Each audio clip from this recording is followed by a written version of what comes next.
I'll answer whatever. You guys ready? Yep. I am good to go. What went into this decision today? Obviously, it was a very difficult decision on a lot of different levels. It affects you personally, but the decision specifically to say goodbye to a baseball program that's been here for Forever. years and a men's lacrosse team as well. Yeah, this was a difficult day for Furman Athletics, and we've not taken this lightly. We're very proud of our history and tradition and everything that we've accomplished here with our athletic program and our baseball program and men's lacrosse program.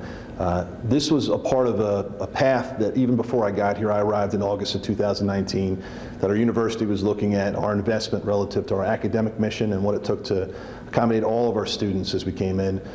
We had a long-term plan that we had in terms of all of our sports and how to subsidize them and how to fund them and how to go about it appropriately. The biggest challenge for us that we had is when the COVID virus hit, is that we've unfortunately run out of the runway that we had to make these plans. So we went from having a long-term plan with regards to baseball, with regards to lacrosse, with regards to all of our sports, and we had to begin to look at options in terms of how we supported the university from a big picture perspective.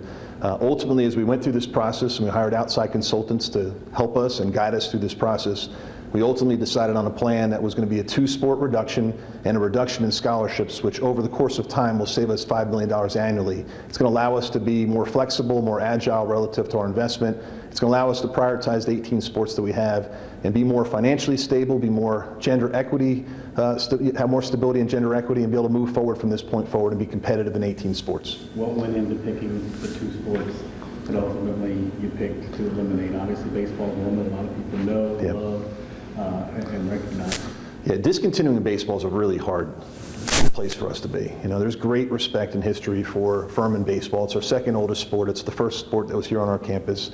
And in South Carolina, in a state that loves baseball, it's obviously a priority to play a sport like this and have a great experience. And we're very proud of the alumni and the coaches that have been a part of that. As we looked at our decision, we had to make some big cuts relative to size of roster. So when we looked at these different decisions, we had to look at sports that carried a large number of student athletes on them relative to the investment that goes into it. Baseball is an expensive sport to operate. Men's lacrosse is an expensive sport to operate. And the other things we're working on is our campus, we've got to have gender equity. You know, we're 40-60 female to male, and we've got to make sure that we're meeting those different numbers as well on the equity side. So it was a combination of looking at our finances and big picture vision and also looking at the gender equity that we had within our sports profile. How difficult was the decision, Coach Parker, sitting down, talking with him, and then you start to realize the faces and the names of the student athletes that are directly affected by this, and you start looking at 18 and 19-year-olds that thought they had a vision of what they were going to do for the next 2 and 3 years, and now it's all changed. Yeah, this was an extremely hard decision, and it was even harder to communicate this. We went through the process. This is something that we didn't take lightly and that we didn't want to do. It's something that we needed to do. I think Brett Harker is the ultimate role model for what Furman is all about. He's someone that has high integrity, high class. He's from Greenville. He's a former professional athlete who's done a phenomenal job with his teams and everything that he's done with our student athletes. Meeting with Brett and having this conversation was a hard thing to do. The one thing I do know is that from the moment I got here, I promised everyone here that I would be honest and transparent about our challenges and about all the different things that we'd go through. Months ago, I shared with Brett that we are in a tough position relative to our larger profile, that we had the most number of teams, that we had the most number of student athletes, that we had the most number of scholarships, and we had a high tuition relative to our academic investment, and we're the 3rd smallest school in the Southern Conference. So when you added all those different things up, we had to rethink what we were and where we were headed as we went through this process. We are immensely proud of our student athletes for what they've accomplished. Our baseball team has been phenomenal representatives of Furman University on the field and off the field in terms of how they carry themselves and the type of team that they are. I've gotten very close with the members of the baseball team in terms of getting to know them as people. John Michael Bertram, who's our lefty pitcher who's leaving this year, is one of my favorite student athletes of all of them because he's involved with everything that we do. He's been involved with leadership. He goes to games. He represents the team. And when you go through this, it's an incredibly emotional conversation. And it's a conversation where you've got to be honest and you've got to be direct and you've got to go through all the different things that they need to know. But in fairness to them, I wanted to be the one to communicate that and let them know this change in plan. The thing that I am proud of with regards to Furman University is that Furman is going to continue to support all of the scholarships and all the academic support and all the accommodations that we would for our student athletes for any one of our team that chooses to come back. We hope that they do. We hope that they remain a big part of what we do as a part of Furman Athletics. And if they choose not to, we're going to help them transfer to a place where they can continue to compete in Division I. Was a pause ever an option as opposed to an elimination? Yeah. I would say all options were on the table. You know, when we looked at this from a larger perspective, we began to say, what is the best option for Furman University? Is it the discontinuing of sports? Is it a pause in sports? Is it a higher increased funding model relative to sports? The reality for us as we looked at the entire operation, even non-scholarship sports, what would it be? We had to make some difficult, drastic decisions that impacted our sports profile, and the intent to make those decisions, while difficult, was intended to prioritize the 18 sports that we are going to continue to offer. As difficult as it is to not have those two, what this allows us to do is push the resources to other places such as football, such as basketball, such as the other sports that we're sponsoring right now that are competing at a national level. Is it too simple to say that a lot of this is based on the coronavirus and this precautions and all the different things and elimination of the spring and all that stuff? Is it more in depth than that, or is that a big reason for the timing of it? Yeah, I think for us, for Furman University, there's more in depth than just the coronavirus. You know, we've been looking at a strategic plan relative to our athletic department of where we stood and where we were heading in the larger context of our academic mission. Our institution is a smaller liberal arts school, but with a great sense of excellence in terms of what we do on the academic side of the house. And we've made a significant investment in the academic experience for all of our students. We had time to make this decision, and we had a plan to try to fund our way through this and to maintain 20 sports. It was always our president and our board's intent to maintain all the sports that we had, and cutting was not an option until the virus.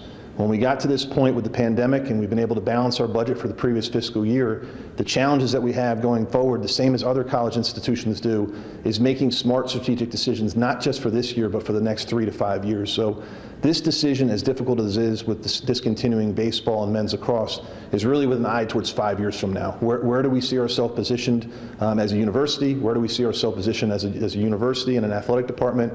And what are we going to invest in that we're really going to try to push forward with from a national perspective? Last question for me. So you're saying there's not a ideal, everything gets back on track, 3, 4, 5 years from now, we're going to try to bring either one of these sports back. This is pretty much an elimination with no plans to return at any point in the foreseeable future. Yeah, the decision for now is to invest in the 18 sports that we offer. We have sports that we believe we can be competitive on a national level. We think we can be one of the best programs in the country. You look at our women's golf program, we just had the National Player of the Year for women's golf, and Natalie Srinivasan. You look at our football program, has been perennial NCAA team. They've been a part of it. And you look at the investment that we're making in both of our basketball programs, our men's and women's basketball program.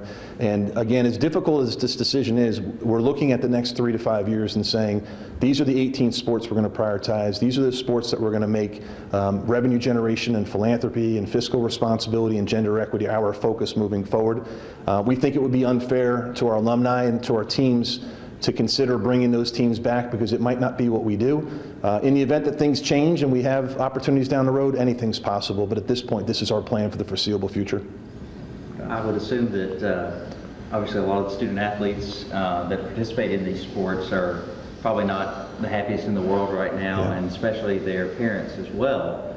I'm sure you guys have thought about, there's going to be maybe a little bit of, I don't know if backlash is the right term, but how are you guys prepared to face whatever may come of this decision? Yeah, anytime you go through a difficult decision, you've got to lean back on your core values. And the things that I've learned since I've been here at Furman is that I promised them from day one that we would support them at the level that they deserve to be supported.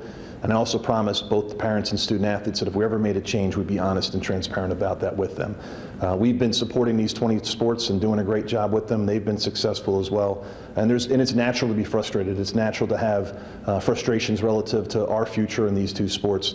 The thing that I do know is because of that honesty and because of that transparency and because of our commitment to values, as difficult it was to have this conversation with the student athletes and their families, they understand what we're going through and they understand the challenges that we have, and they know that we're going to be there to help them, and whether they choose to stay at Furman or choose to go elsewhere, we're going to be there for them.